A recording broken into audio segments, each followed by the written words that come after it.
एक छोटे से गांव में कुमार सोहन रहता था। वो मिट्टी के बर्तन व खिलौने बनाया करता था और उसे शहर जाकर बेचा करता था। कभी कभी उसके 2-4 खिलौने बिकते तो कभी वो भी नहीं, जैसे तैसे उसका गुजारा चल रहा था। एक दिन उसकी बीबी शीला बोली, सुनो जी, क्यों न शहर जाकर कोई नौकरी ही कर लो। नौकरी करोगे तो महीने के अंत में कुछ धन तो आएगा। बीवी की बात सुन अब सोहन को भी ऐसा ही लगने लगा था, पर उसको मिट्टी के खिलौने बनाने का बहुत शौक था, लेकिन हालात से मजबूर था। बात तो तुम सही कह रही हो, पर कैसे उस हुनर को छोड़ दूं, जिसका नमक हम लोग अब तक खाते आए हैं। मैं जानती हूँ आप बहुत मेहनत और लगन से खिलौने बनाते हो, पर बाजार में बिक्री न होने से अब हमारा गुजारा नहीं होता। अब तो यह हालत हो गई है कि रसोई में अन्न का एक दाना भी नहीं बचा। ठीक है, मैं कल सुबह ही शहर जाकर कोई न कोई नौकरी तलाश करता हूँ।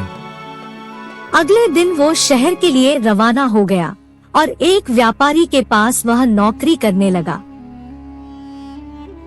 सोहन वहाँ नौकरी करता तो जरूर था, पर उसका मन अभी भी अपने चाक और मिट्टी के खिलौनों में ही रहता था। समय बीतता गया।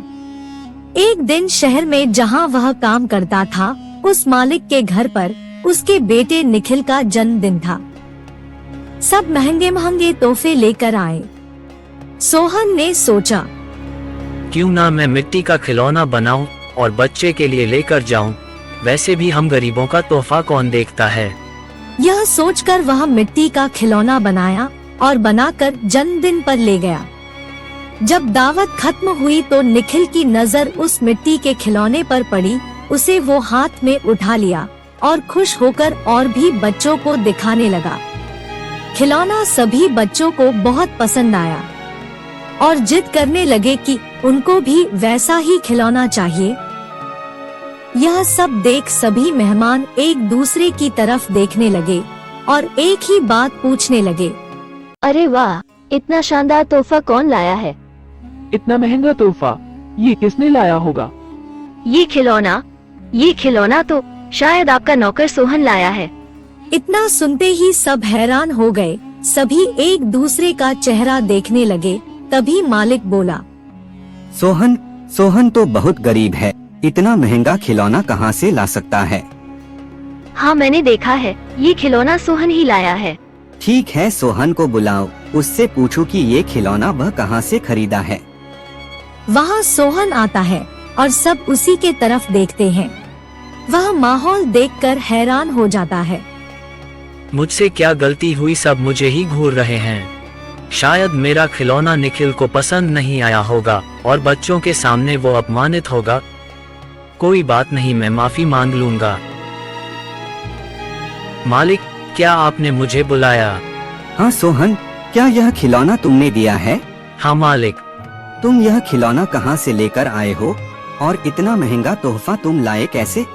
इतना सुन सोहन मन ही मन खुश होता है और मुस्कुराते हुए बोलता है, माफ कीजिएगा मालिक, ये कोई महंगा तोहफा नहीं है, यह मैंने खुद बनाया है।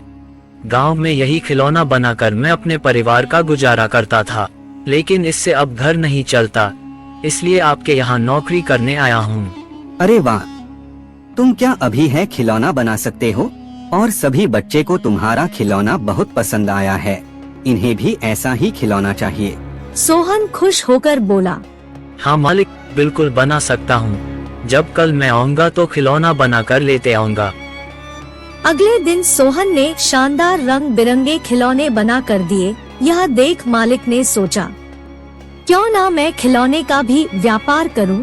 वह अपने बीवी से बोला, सुनीता, सोहन खिलौना बहुत अच्छा बनाता है, उसे खिलौना बनवाकर शहर में उसका भी व्यापार कर लें।